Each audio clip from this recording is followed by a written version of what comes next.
Ladies and gents, I don't really think our next speaker needs much of an introduction, but I'm going to introduce her anyway. She was first elected to the House of Commons in 1987, a stalwart Conservative for 55 years, who allegedly retired from politics in 2010. But she's back, and she's fighting for Britain. Ladies and gentlemen, Anne Widdecombe.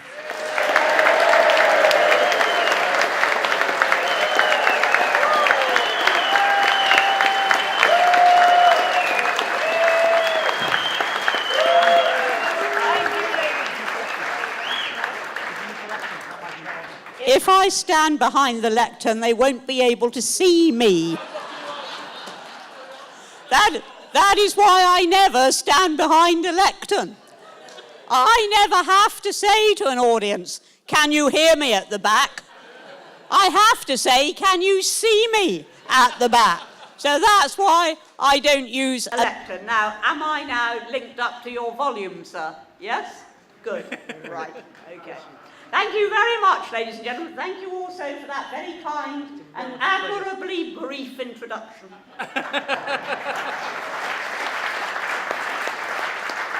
It's substantially better than one I got not long ago, when the chairman was also trying to be brief, but he was also in a terrible fluster because the meeting had overrun.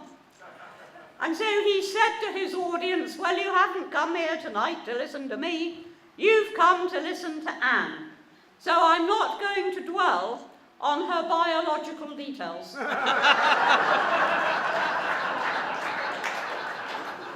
But even that was better than the chairman, who said with great assurance, "Now we come to Anne Widdecombe, who always impresses the House of Commons with her debatable qualities."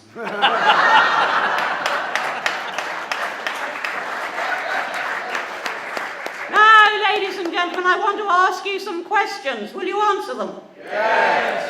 So the first is this.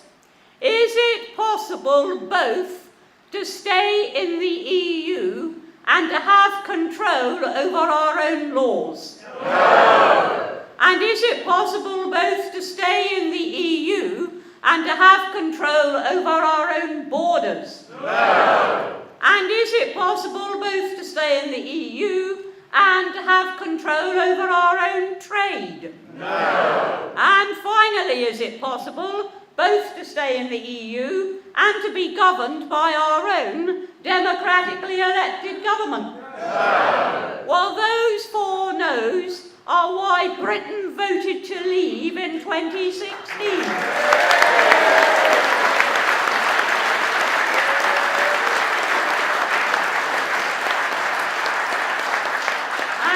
Absolutely nothing has changed since then, because those four questions and their answers have not changed.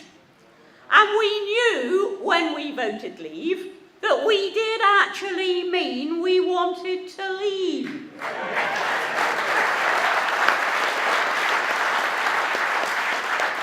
And it seemed initially that the politicians understood that as well.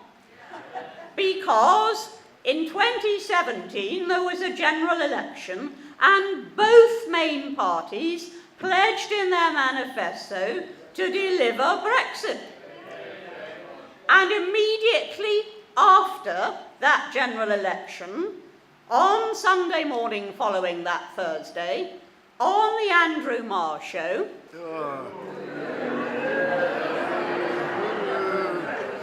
Philip Hammond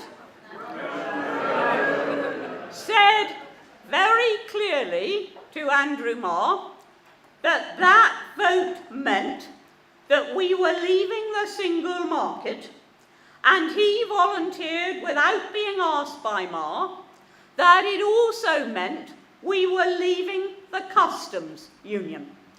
So therefore, at that 2017 general election, there was no doubt whatever in the minds of senior figures at Westminster what leaving actually meant.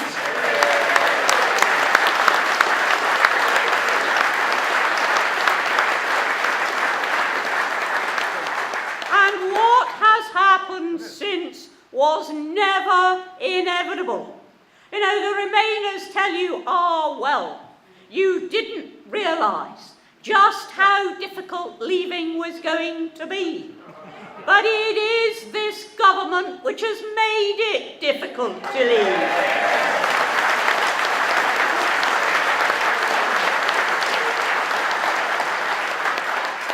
We didn't need their permission to leave. We didn't need an agreement on how we should withdraw.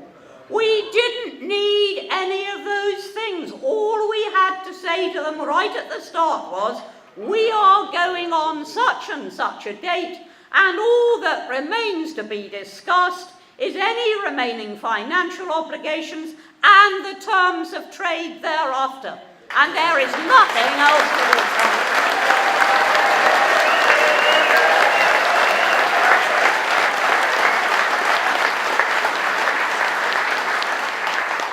And if we had taken that line, we would have had a very different negotiation.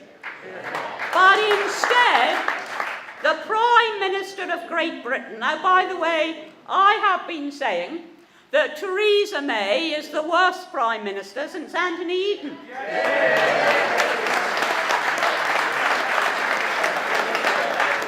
Well, I apologise to Anthony Eden. She is worse than him, worse than Chamberlain, and worse than any other Prime Minister when it comes to safeguarding British interests in the whole of our history.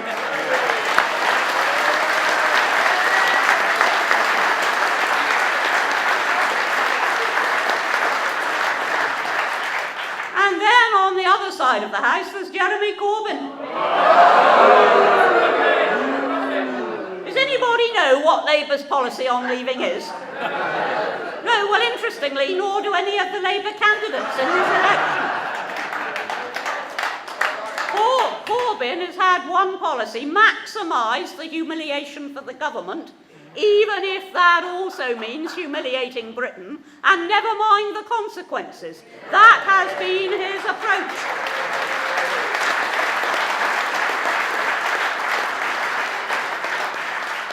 And it is largely because of that that we haven't had any sort of Brexit. However, let's be very clear. Yesterday, Theresa May talked about being bold. Now, being bold normally means you're going to be brave, you're going to make a fight for it, you're going to be adventurous. To Mrs. May, being bold means you run up the white flag. And you give Corbyn everything he wants, and Juncker everything he wants, and everybody else everything they want.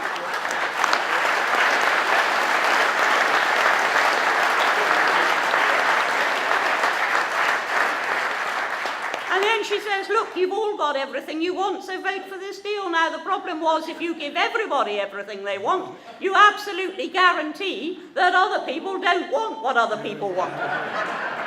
And that is the complete mess that we have in our Parliament. Now, I do not know for how much longer Mrs. May can survive. But this I do know, that tomorrow, I meant survive as Prime Minister, that tomorrow we can send Westminster a very clear message.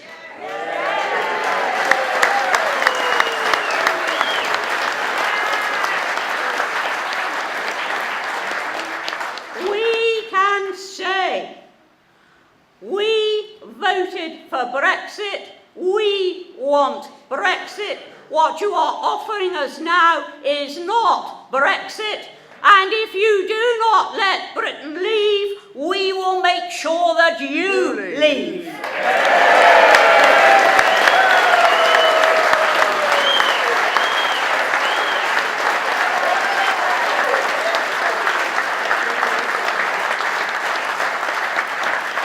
Because tomorrow is not the end, it is the beginning.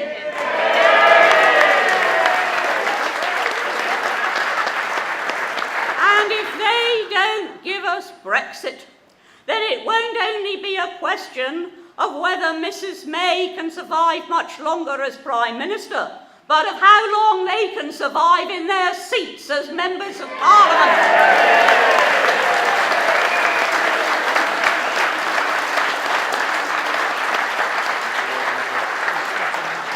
And the only way that they will get that message and understand that message is if tomorrow the major parties are as humiliated as they have humiliated our country.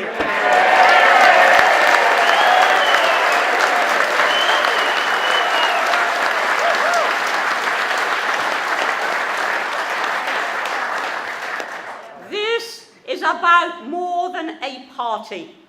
This is about a cause, but this is about a country. Our country, which we will get back.